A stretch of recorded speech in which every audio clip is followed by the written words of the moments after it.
Petty Tax Happy Hour. Dig. Yo, we did it. It's Monday, and we're happy. Yeah, we're in. What's up, Justin Robert Young?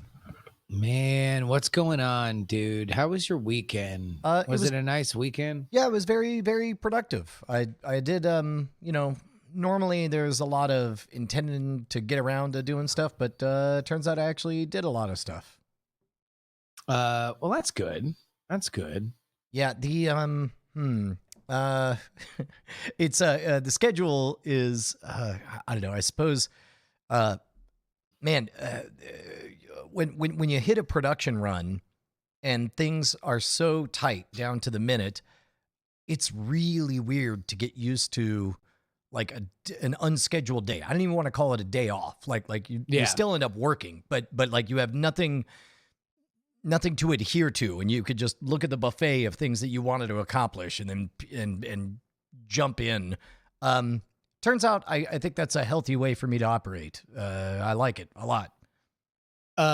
Like just having a big old buffet of like things to get done and being able to chain through as much of it as possible. Yeah, or have the opportunity to at any given moment. I mean, we were talking on After Things today about how, Andrew's schedule is much more dependent on other people's time now. So as a result, you're swooping from meeting to meeting, working on things. Yeah. And the ability to just shrug and walk off and go on a long walk isn't there. That's definitely something I value very, very much.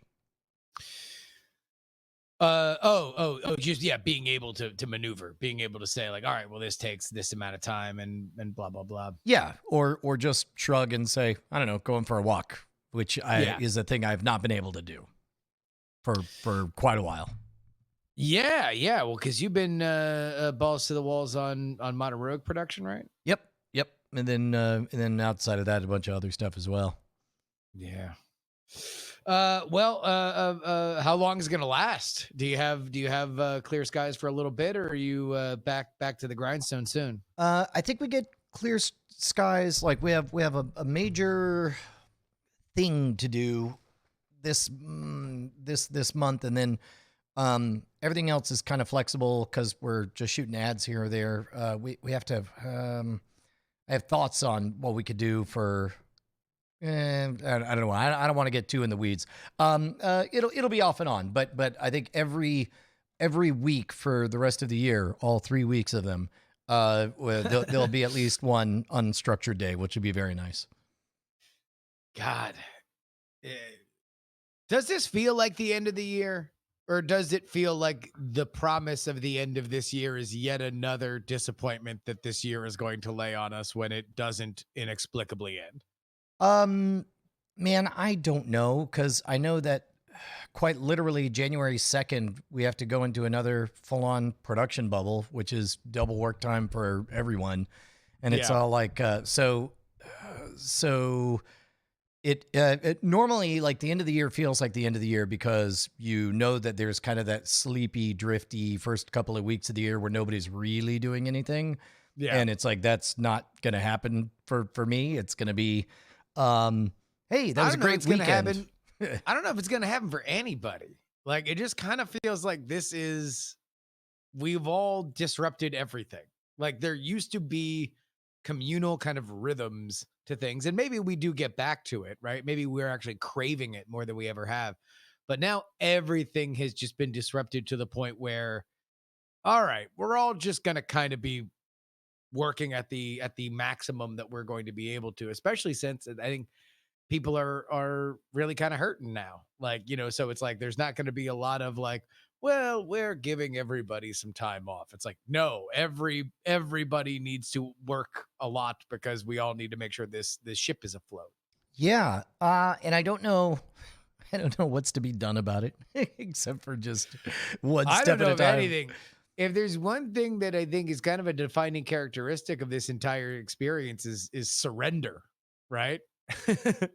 It's just what come what may. It turns out we can't control our lives as much as we live in a world where our lives are more controllable than they've ever been, both in terms of economic and social mobility and technology breaking down walls and disempowering gatekeepers. Guess what?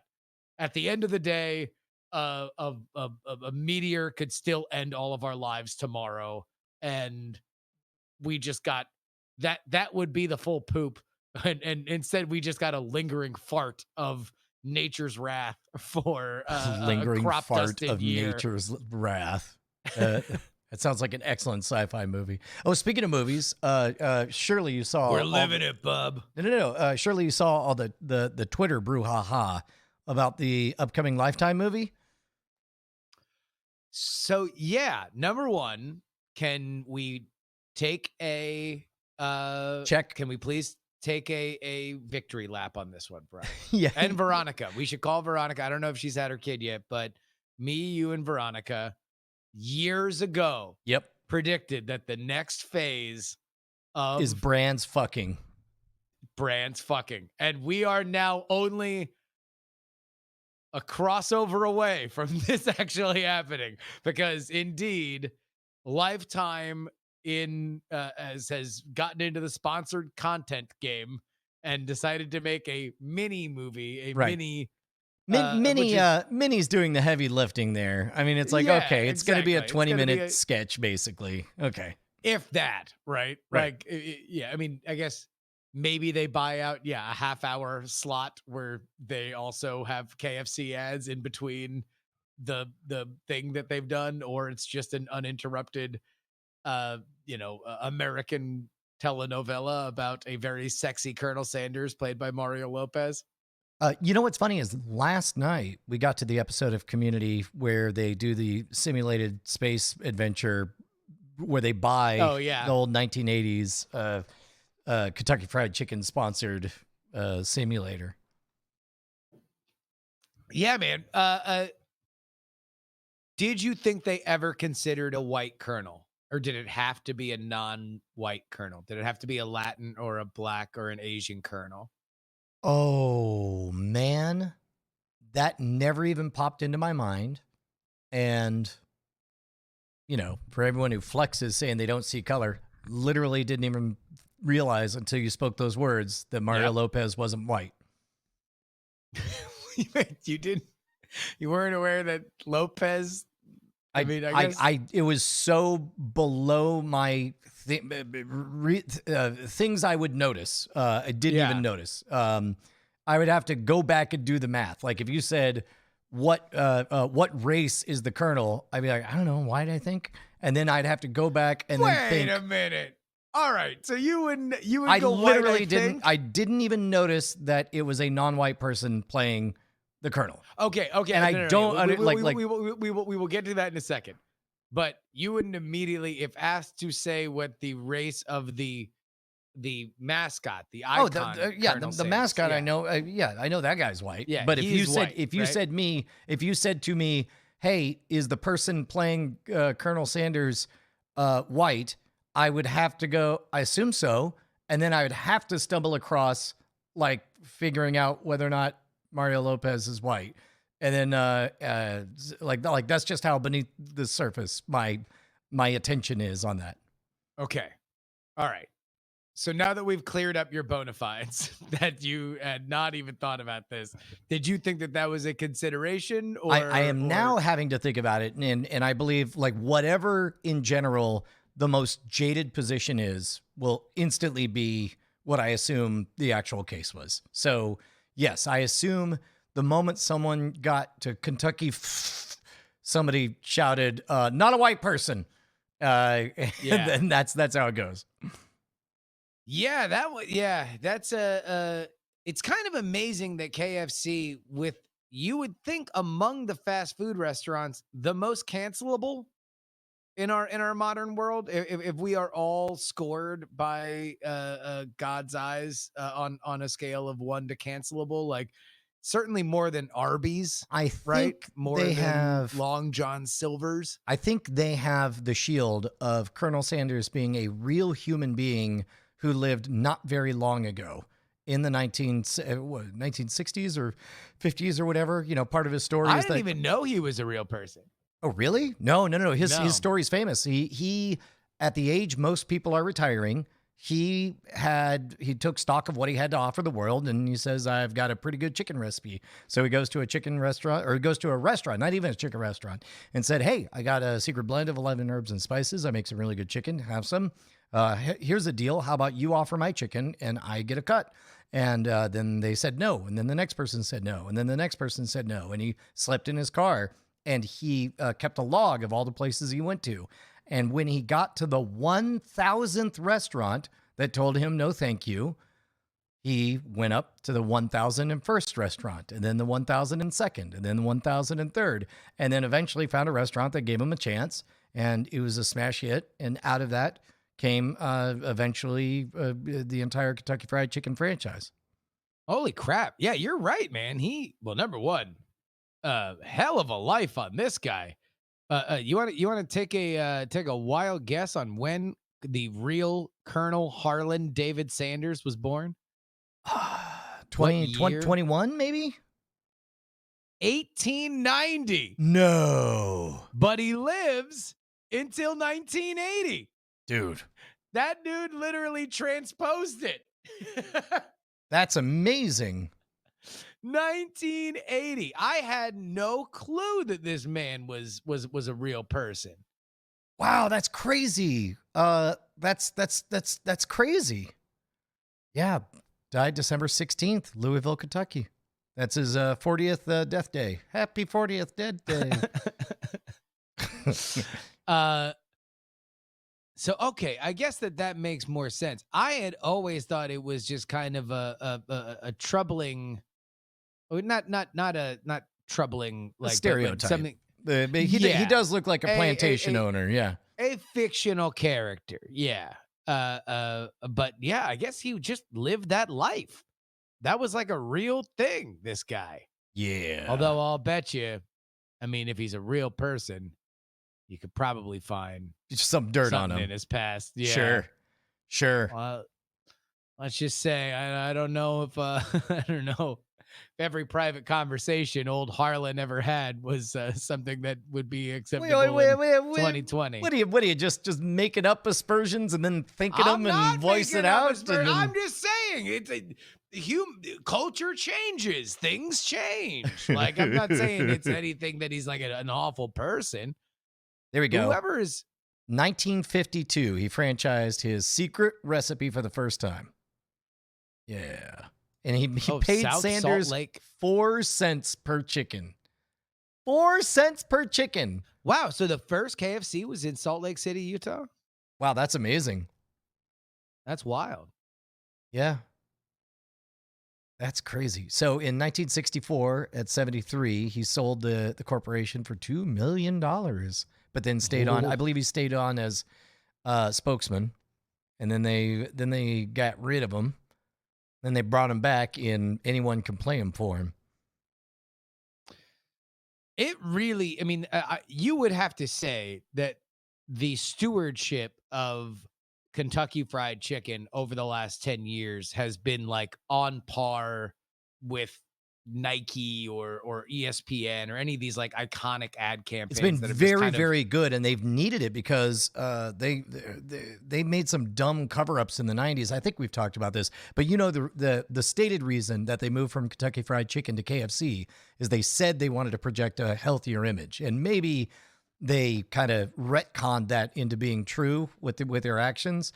So but the real reason was because the Kentucky State Legislature. Wait, I wonder if we debunked this in the past. But I remember hearing a version of this like on the playground, but I never really knew if it were true. Well, the stated reason was to project a healthy image. The story, as I heard it, and we could check on Snopes, was because the Kentucky State Legislature said, "Hey, Kentucky is a valuable brand. We could charge people money to put it in their things," and that was the same time that the Kentucky Derby became the race of the roses or something like that.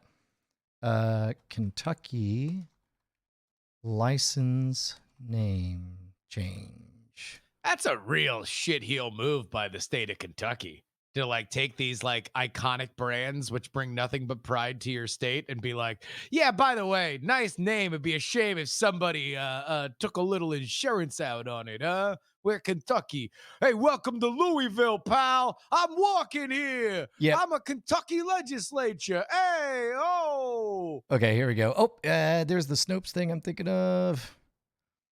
There we go. Why did Kentucky Fried Chicken change their name to KFC?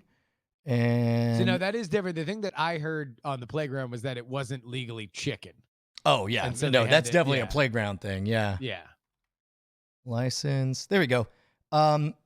Henceforth, anyone using the word Kentucky for business reasons inside or outside of the state would have to obtain permission and pay licensing fees to the Commonwealth of Kentucky.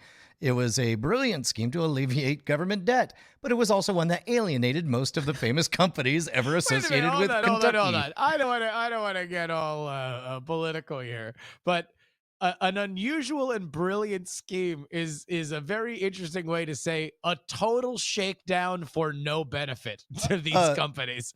Just a shakedown. Yes, I think what they mean charitably is clever idea. It ended up being a disaster. You know, it's like Yeah. it wasn't. The venerable Kentucky Fried Chicken chain, a mainstay, refused as a matter of principle to pay. Let's see. Yeah, the Kentucky Derby became Run for the Roses. Many seed and nursery outfits that had previously offered Kentucky Bluegrass switched to a product known as Shenandoah Bluegrass instead, and Neil Diamond's Kentucky Woman was dropped from radio playlists at his request. Oh my God. Fucking Neil Diamond said, "Eat shit, Kentucky." I know. Fuck yeah. Fucking stuff it. Neil Diamond. That's amazing. Can you imagine Neil Diamond just super pissed, just like waking up on the wrong side? You gotta be kidding me. Fuck you. Pull Kentucky Woman. He pulled a Dave Chappelle. He said, did. only with probably more threats of physical violence because he's Neil fucking Diamond. Yeah. Wow, November 2006 before they got that settled. An undisclosed settlement. November 2006. So that's from what, 1991 till then? And it was KFC because of it. Yeah. So I guess that would probably track about when they started doing some of their more off-kilter. I mean, I guess when was the Old Spice ad? That first Old that Spice was ad? mid-aughts, late aughts. I want to say 2008, 2009. Yeah, it looks like 2010. Wait, that's over a decade old now. Yeah, February 4th, 2010. So that was Super Bowl ad 2010. Yeah, here's your part of it that they couldn't call it chicken. Yeah, the U.S. Food and Drug Administration stepped in and told Kentucky Fried Chicken that the genetically engineered creatures they were producing on their poultry farms could not legally be marketed as chicken. That's the legend, not That is the reality. legend. Yeah. Rather than give up the lucrative sales, blah blah blah. So yeah, no, that smelled like bullshit even when I was Yeah. on the playground.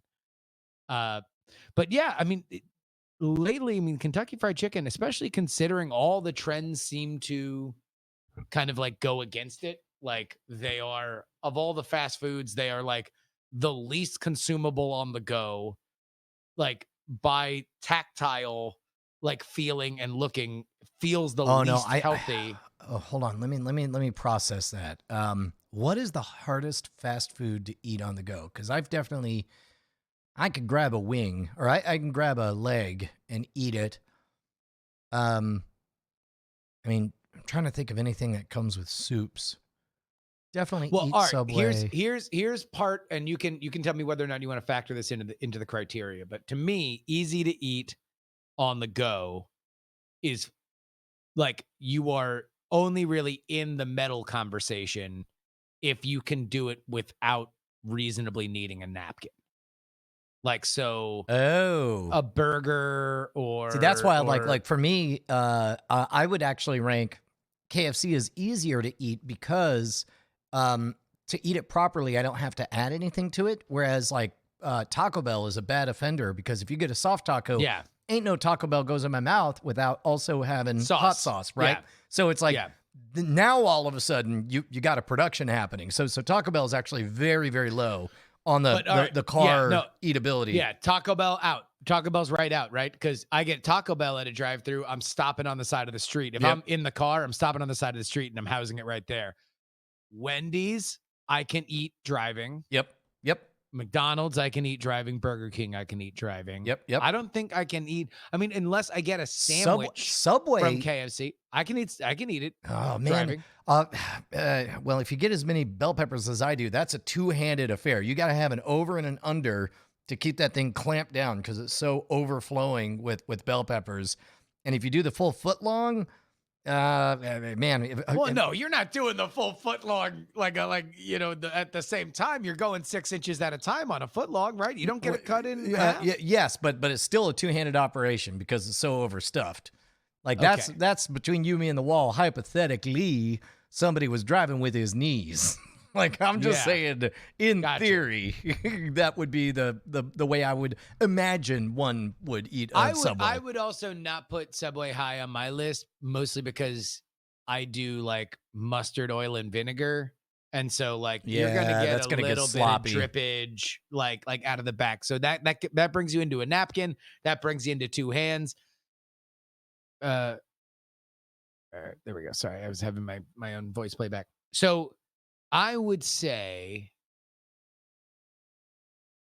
we're now down to just McDonald's, Burger King, Wendy's, the burger places for easiest. Where you at on Chick-fil-A? Because Chick-fil-A, I always sub a chicken noodle soup for the fries. See, I always get the soup, and so the soup not only do I get the soup, but I always get either grilled or fried nuggets, and then I tear them apart and put them in the soup. So it's like none of that's happening while I'm driving. So then I have to take a lesser than experience and get maybe a spicy chicken sandwich or something.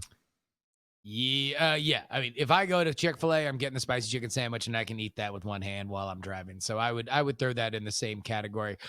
There's not a lot aside from Taco Bell.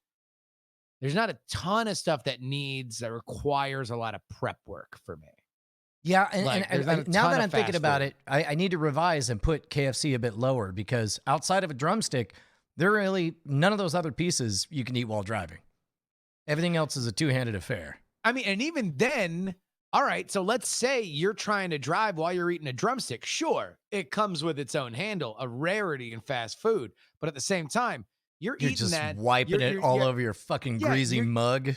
You're not looking at exactly every little bit of morsel of meat that like theoretically, if you get some KFC, you're examining that son of a bitch. Yeah. Like before you throw it away. That's not what like drivable foods. You're done when it all goes in your mouth. Yeah. And you can't have that assurancy with a drumstick. Whistle034 in the chat points out too, even a drumstick is going to drop, and it's going to be exactly 2 drops of that motherfucking grease. That means that whether that even though you only got half a day's wear out of those jeans, that's it. They're done. They got worn for half a day, and they're going straight in the washer.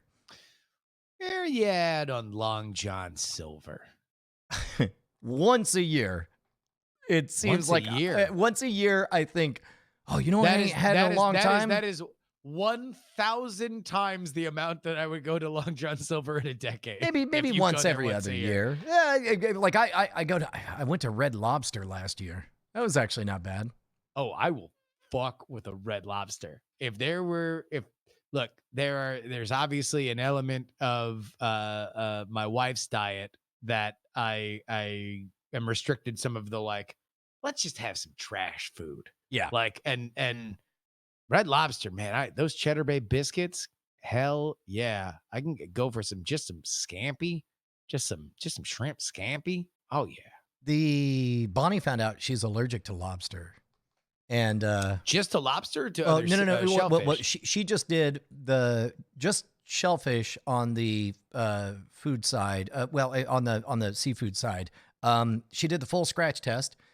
There's still a line of dots down the left side of her back that represents anything nature has in terms of plants or grass. She's allergic to all of it. Not mold like she thought, but today she found out coconut, lobster, and hold on, I forgot the other one. Let me look it up real quick. She hits me up with pistachio, coconut, and lobster are off the menu. And I said, your allergies? And she said, yes. I said, oh, no. And then I followed it up with mainly for lobster, or should I say mainly? Just spelled, I wish that you could send. Brett Rounsaville once had a brilliant idea for audio emojis, just so you could send somebody sell bits of that. You could just she could send you that, and she could just send you boo, but a good, not her saying it, right. A good classic boo. That's pretty funny. So JL Anderson points out, and I will put this in the same category as Taco Bell, in that I'm not putting it in my mouth unless I do some sauce prep work. Arby's. Okay. Anything I get from Arby's, I'm drenching up in that sauce. Unpopular opinion. Don't at me, but go ahead and at me. Fuck Arby's. It's all right. It's all of the pretending that you're eating healthy, like at Subway, only somehow double the calories of a Big Mac. I don't understand. Wait a minute. Their sandwich is over 1,000 calories. Who puts it into the category that it's healthy living? Looks like a fucking sandwich with regular cut meats in there. I mean, it texture wise is identical. Now, granted, they do better meats and all that stuff. They layer everything in grease, but it's not. It's like a Subway Deluxe in that it's still a fucking sandwich. Only you get none of the benefits of eating a sandwich. Yeah, Maybe I did not walk in with the same priors on it being anything other than absolute garbage for your body, but boy howdy, I don't think that there's anything in the world. I mean, I put Taco Bell fire sauce and Arby's sauce. Oh, the horsey sauce. No horsey sauce. Get the fuck out. No Arby's sauce. Wait, don't they have some kind of weird name for it? No, Arby's sauce is their signature, and it's kind of like a thinner barbecue, like a tangy barbecue kind of thing. But that, if we're doing sauce Hall of Fames, those are probably my first two. The first two that I'm putting up there. Fast food sauce Hall of Fame. I got Taco Bell fire sauce, and I've got Arby's sauce going in first ballot. Yeah, you know what? I might have to walk back some of my shit talking because I'm seeing it's not that far out of line. I guess what, 600 calories. I mean, 600 calories, you can get yourself 2 quarter pounder with cheeses. It's like, and then it feels like you're doing something naughty. Like Arby's, for how naughty it is, doesn't feel naughty enough. I mean, number one, for my taste, you can go ahead and up that by however many calories are in an Arby's sauce packet, because I am like a 2 sauce packet per sandwich minimum. Yeah. Have you ever had? People are saying, have I mixed up horsey sauce and Arby's sauce? No, horsey sauce is horseradish. That's the horse part of it, right? Arby's sauce is their signature sauce. That's like a thinner barbecue sauce, but it's beautiful. It's amazing. It's great. I want to just go get Arby's sauce. Do they just sell Arby's sauce? I'm going on Amazon right now. I mean, they're probably off label. Almost certainly you can find out what it is and get it. Just like a special sauce was just ketchup and mayo mixed together, right?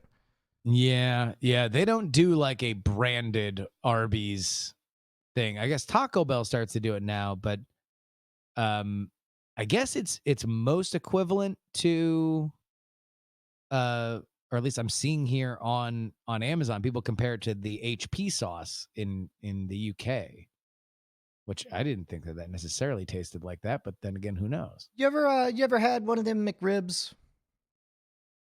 Yeah, I've had a McRib. I don't think I've ever had one, but it's like a rib sandwich. I love baby back ribs so much that the idea of having a rib meat without like the bones around it, it's like a cognitive thing that I can't really fuck with. Yeah, hold on. Somebody's trying to spend money there. Somebody somewhere was trying to spend money, so I said no. And I've rejected it. So man, the story of the McRib, if I remember it correctly, I think this is one from CBC's program Under the Influence. Basically, it's just a straight up pork sandwich, right? Yeah. You same way a chicken nugget is basically you take instead of ground beef, it's ground chicken, mush it into a ball, deep fry it, call it a nugget, 4 shapes, right? So Yeah. the McRib, obviously there's nothing rib-tastical. It's just a pork sandwich It's a that pork is belly pressed sandwich or into whatever, the yeah. shape of it. That whole business of the McRib is here, it's gone, and comes back again. Do you know the why of that? I think it's like pork belly futures or something like that. It's Like straight up. there's- It's straight up when the weather's right and the price is low enough. It's like, well, looks like it's McRib season, and then we're all like, oh, the largesse, the generosity, the rib gods have returned back to us the McRib, and then it's So- like, well, now it's more expensive. Forget it. Now, am I right in saying that there was a time where they tried to do it year round because it was so successful, and then it just kind of wound up falling off at the same times where they could just make it more profitable, and so they and realizing that now this is All right, here. a thing. So, a conspiracy of hogs, the McRib as arbitrage. Arbitrage is the economic term for being able to buy something low, flip it, and make money on it. McRib was introduced in 82 or 81, according to some sources, created by executive chef Rene Arend, same guy who created the chicken McNugget. Mm-hmm. And Dude, legend. yeah, dude, the patties sit in warm tubs of barbecue sauce before an order comes up. Physical attribution, blah, blah, blah. Yeah, the McRib was, at least in part, born out of the brute force that McDonald's is capable of exerting on the commodities markets. According to the history of the sandwich, Chef Arend created the McRib because McDonald's simply could not find enough chickens to turn into McNuggets, because everyone wanted those. So he invented something so popular that his employer could not find even the raw materials to produce it. They couldn't get their hands on it, which is why it comes and goes. Oh wow! So wait, so did they ever try to do it year round, or is that maybe just something that I remember incorrectly? My guess is everything rolls out kind of in phases. You try things. Nothing happens nationwide, right? Like it's a big deal for everyone to have breakfast, for example, or what have you. So in this article, dude's drawn a picture, and I'll be damned if every time pork prices, U.S. cents per pound, goes down, down, down, look, a McRib pops up. Look, a McRib pops up. Look, a McRib pops up. Look, a McRib. Look, a McRib. That's crazy. Holy crap! So it's not even guaranteed per year. Nope. Just whenever the prices get low enough, guess what? Wow, McRib is back. So yeah, I've not had much of an interest in it. I guess I'd never also really thought of like what's the most popular pork-based fast food? Ooh. Chicken, obviously chicken nuggets, beef, burgers, the roast beef sandwiches, blah, blah, blah, blah, blah. I mean, do we have to go to like salami? No. Subway? It's the Baconator. But even then, that's the side to the burgers. It's in the thing. title. Sure, but like so is avocado, and an avocado burger doesn't mean that you're just getting the avocado, right? Ooh, what about hot dogs? Nathan's hot dogs? I would almost Pepperoni bet, and a pizza? Yeah, I would bet that it would. Ooh, I'd be curious. What do you think sells more? Cold cut sandwiches from Subway or other sub shops, or hot dogs? And also, people are saying that hot dogs are beef, so maybe hot dogs are out. Well, hot dogs traditionally, I think were mainly pork, and then beef became more popular. I think for health conscious reasons, also the fact that pigs are practically sentient. I guess I'd never thought, is salami the most popular pork based Product? fast food item? No, it's Like, got. Well, I mean, again, if we're, I feel like we have a thumb on the scale if we're not going to allow bacon to the dance. But you're right. Well, only because there's not like if BLTs were gigantic and people just bought BLTs, I'd be like, okay, cool. Yeah, bacon's there. That's the main driver in a BLT is the bacon. In the same way that in a cold cut combo, the ham and salami are the drivers.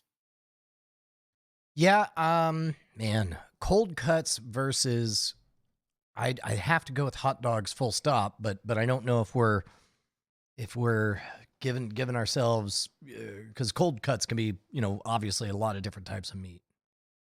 Yeah, yeah. Well, I guess we're just kind of looking at pork, and then also I guess we don't know like is Nathan's might be an all beef hot dog. I think I remember seeing that on the label. Yeah, but also like I'm thinking about in terms of ease. Like for example, Subway is one of the top 3 franchises full stop, partly Yeah. because you don't have to install an event and OSHA requirements make it very, Yeah. very easy. So it's easy to open one and it's a popular brand. But for every Subway I see in a gas station, I could think of 4 gas stations that have those hot dog rolling machines. Like just they go there all day long. True. So I think a hot dog probably is bigger. Although bigger than that, number one food full stop is pizza. Most popular food everywhere. And I guess I don't know really what to do with pizza in that obviously the pepperoni on a pepperoni pizza is the big driver there, but also cheese pizza is also tremendously popular. Like that would be like if there was a gigantic subculture where people only got hamburger buns. I'll tell you and what, we're like, I just prefer just the bun. Subculture is at Subway brand franchises. God, I can't. Let's say like no. I don't even know what you were going for. Subculture, Well, submarine sandwiches, subs. I'm aware. I didn't know if you were like angling that we should open a Subway franchise. No. I'm. Once I made the main pun, then. Now you're on pun. Yeah, you're on pun it's, patrol. Exactly. Gotcha. Okay. Once you see one off ramp, you can't not see all the other off ramps. Just subscribe to Night Attack. God damn it! I was gonna join in, but no, you're too greedy. You wanted all of them. Moe's has pork for its tacos and burritos. I guess you do have like carnitas and stuff like that. For a burrito, but I don't think that like a Chipotle burrito. I mean, you're usually going steak or chicken there, right? Yeah, man. Pork is is it just me, or does pork, like something about pork? I could picture eating beef every day for the rest of my life. I have a hard time picturing eating pork every day for the rest of my life. I don't know what it is about pork that makes it seem good in small doses or special or rare or whatever. I don't know. It's been a pretty steady part of my diet for this summer. I've like every weekend I get like a steak, chicken breasts, and some pork thing just to kind of keep it there. So it's like 1/3 of my diet has been pork based. And I will say this, if I'm getting food from like a Chinese restaurant or anything that's like rice or noodles based, I will probably 9 times out of 10 go with either a pork or a seafood product. How Very rarely a beef or a chicken. in fast food, when do you ever encounter seafood outside of Long John Silver's? I guess maybe popcorn shrimp from Popeyes or something. Fish fillet. Fish fillet is probably the most popular. Fish fillet, I feel weirdly responsible when I have one because I don't get the tartar sauce or cheese. So it's just a flaky fish patio. Yeah, patty. that I know it's a lie, but it feels kind of healthy and responsible. I don't think there's anything that I could say feels healthy and responsible at a McDonald's except for a salad. For a while, what I would do back in the lean times in the Margate warehouse when I was working with Andrew, my move was a McDouble and a salad, both off the $1 menu, and you roll fucking right on out of there with a nice little meal for $2, $2.55 or whatever. Oh, that's a good question. What are some of the other 1-2 cheap combos?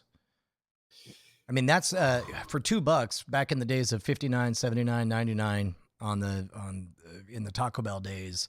59 cent soft tacos. I'd roll up and get a 6-pack of those for what, $3. Thank you very much. Oh God. Oh, back when Yeah. when Taco Bell, before they realized Yeah. like, oh no, people actually really like tacos. We can actually charge Yeah. more for them. Um, and also like it's just a bad idea for you to eat 6 tacos in a row. Like it'll catch up with you at a certain point. Yeah. Um, but yeah, Sunbun saying in the chat a $1 large soda and 2 apple pies. IT Mike 88 says McDonald's salads are gone bye-bye thanks to COVID. Really? Yeah. They got that simplified menu. Did you see COVID killed Taco Bell breakfast? Wait, I think we talked about this. I think I had the same reaction the first time. I think I was just as upset the first time. And then I think we realized, oh yeah, I don't go to Taco Bell anyway. Boy, it's been a minute since I've been to Taco Bell. Yeah, no, we stopped at a Taco Bell on the way down to San Diego, and their entire breakfast stuff has just been like shuttered, I think, because now that they're simplifying what they're basically like mandating all their franchises to order, like the things that were gone were like egg and potato, and Oh, that's right, because they were having a hard 80%. time getting that out. Yeah. Yeah. That is kind of a weird. That was a scary 20 minutes when we saw a just-in-time supply chain management, just a little bit of a cracks at the edges, just like I'm not saying we're in trouble, but is this what real scarcity looks like? Like that was. I remember having, it's just like, it's going to be so weird when we are vaccinated and things begin to at least like become whatever the new version of the normal is. Sure. And we look back at the beginning of 2020 and we just see like bright eye, bushy tailed, like friends, like, hey, we're all here. And then we all recover. And now we're like the dark version of like the scar down my eye and like fucking brushed metal guns and braids for no reason. Like that's who we're all going to emerge as, of like, oh, remember, like, the reason why I said this is because like I remember having a conversation at the beginning of all this before it really came to lockdown here, and being like wow, this supply chain stuff, huh? That'll really put a dent into 2020. And now it's like, oh no, wait, the entire culture changed and offices are not in existence and we're still dealing with it. I think that it's going to be pretty. I do. Well, I think that everybody is going to be surprised how quickly it goes to business as usual. Like once there's the idea of society getting a vaccine, and then there's you getting a vaccine. And I think that for each individual person, the moment you get a vaccine, everything goes away. You're back to hugging. You're back to handshakes. You're just like all this talk about like, is the handshake finally dead?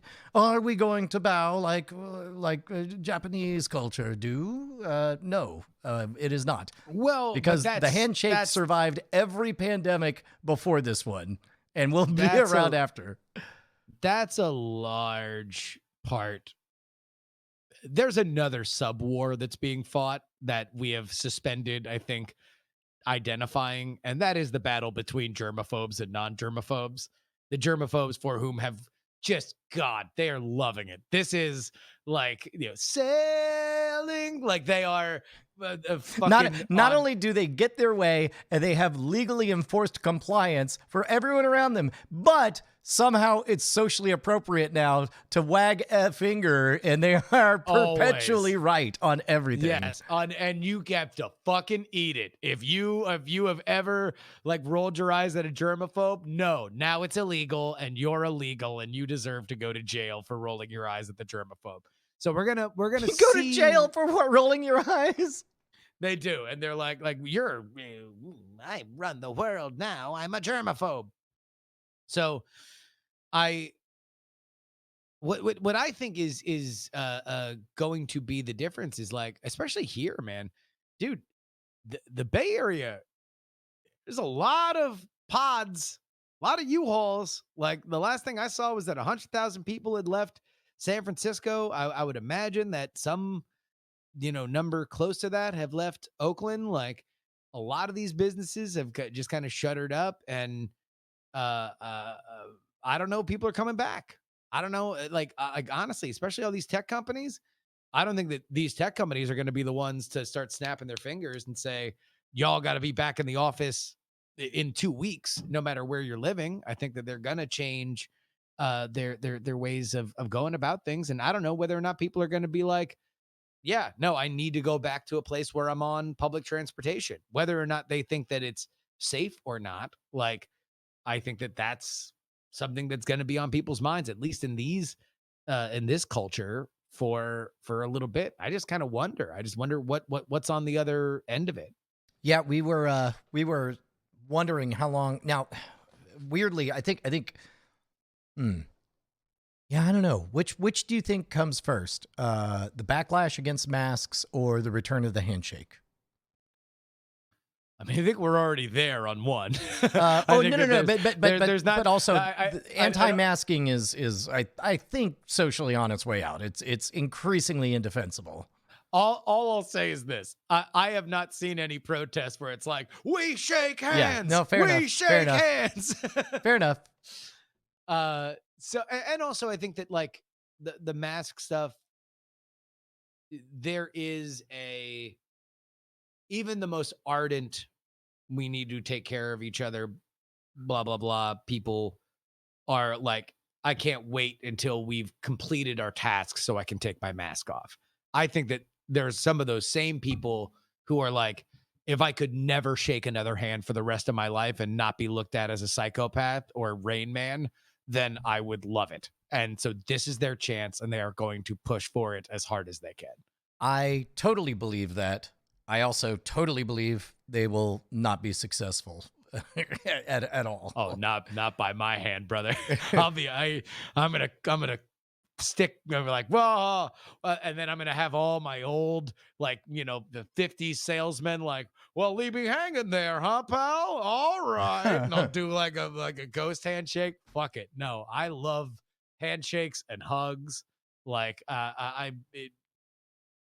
might go further. I might say, no, I'm now embracing European style kissing on the cheek. Like I might go that far. It might have unleashed a repressed element of my being. So, what? I guess that, you know what? I think it'll happen. I think the perception is that it'll happen faster than you expect because the types of places where you would engage in handshaking and hugging are the types of places you would only go or would be the first places you would go after you get vaccinated. So as a result, there'll be a selection bias. So the type of people who are going back to bars, sporting there, what do you think the sigil is going to be? Because there's going to be some kind of like, a green ribbon or something that says. Well, there's allegedly a card that people were talking about. But I don't know. What do you think? Maybe should we go? Can we go headbands? I feel like that would be a cool thing. Like if although now we're getting into some very weird sneeches on beaches with stars upon thars territory. No, there really isn't. That's only an accurate thing if you're thinking of lepers and peppers with sores upon them. With sores upon horse. Yes, there you go. Thank you. God, I got most of the way there. You did. I'm here. I was cleaning up for the garbage call. This is why we're a team. You did all the work, and I just punched it in. Sores upon horse. Yeah, that's a legitimate thing. It's just like, hey. Well, no. Because in 2021, there will be Sturm und Drang about who gets the vaccine and when. Oh, right? yeah. And whether or not that's interesting. You're getting it before somebody else. And so all I'll say is this.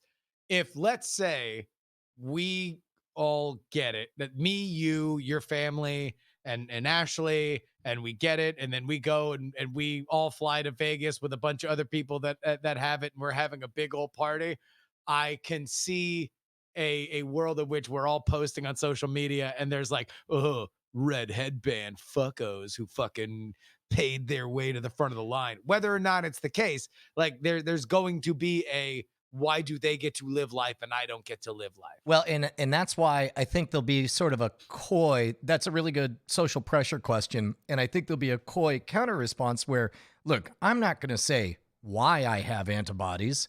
Let's just say I have a lot of antibodies and I'm not worried about the virus. And then, you know, you want to assume that maybe I had a mild case and I'm over it and I'm immune for at least, according to the latest studies, 6 to 8 months.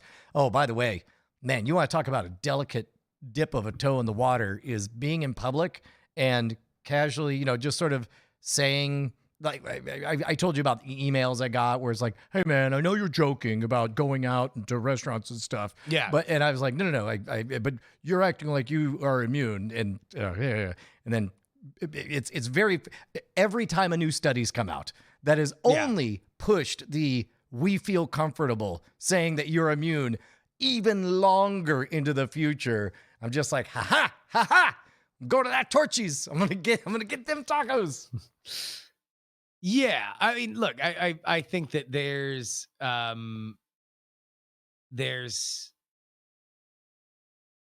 just a lot of social stuff here. Like, and although what I do think that you need to do is figure out some gentlemanly way to say I had COVID, it's okay.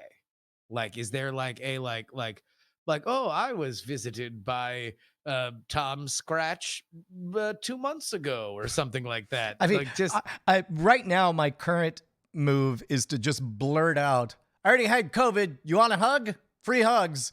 And then that way, like, they can say no thank you on the hug, but now they can't unhear the part where I already had it. They can't unhear the fact that you had COVID. Yeah.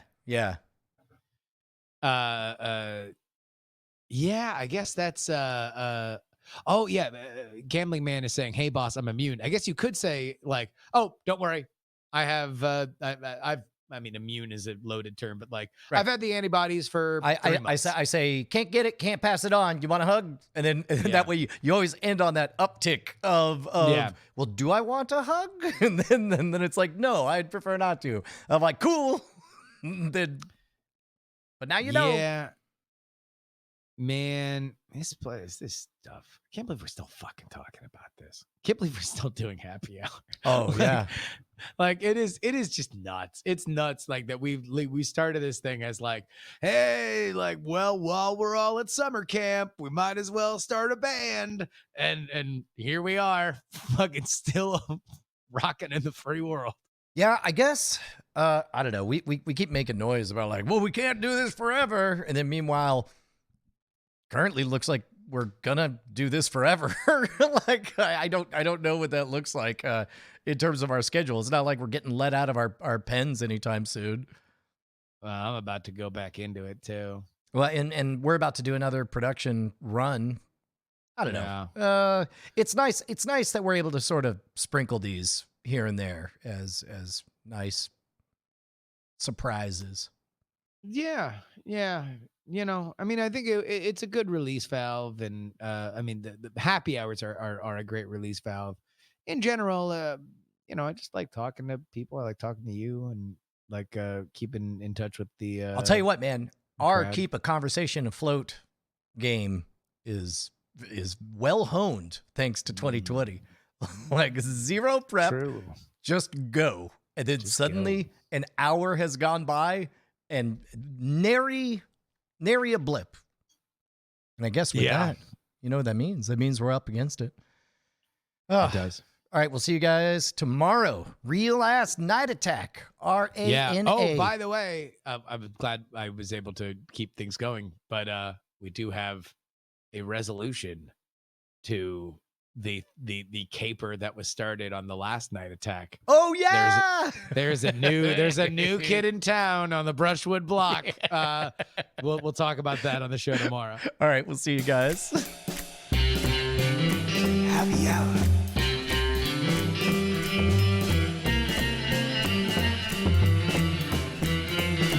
Night Attacks Happy Hour.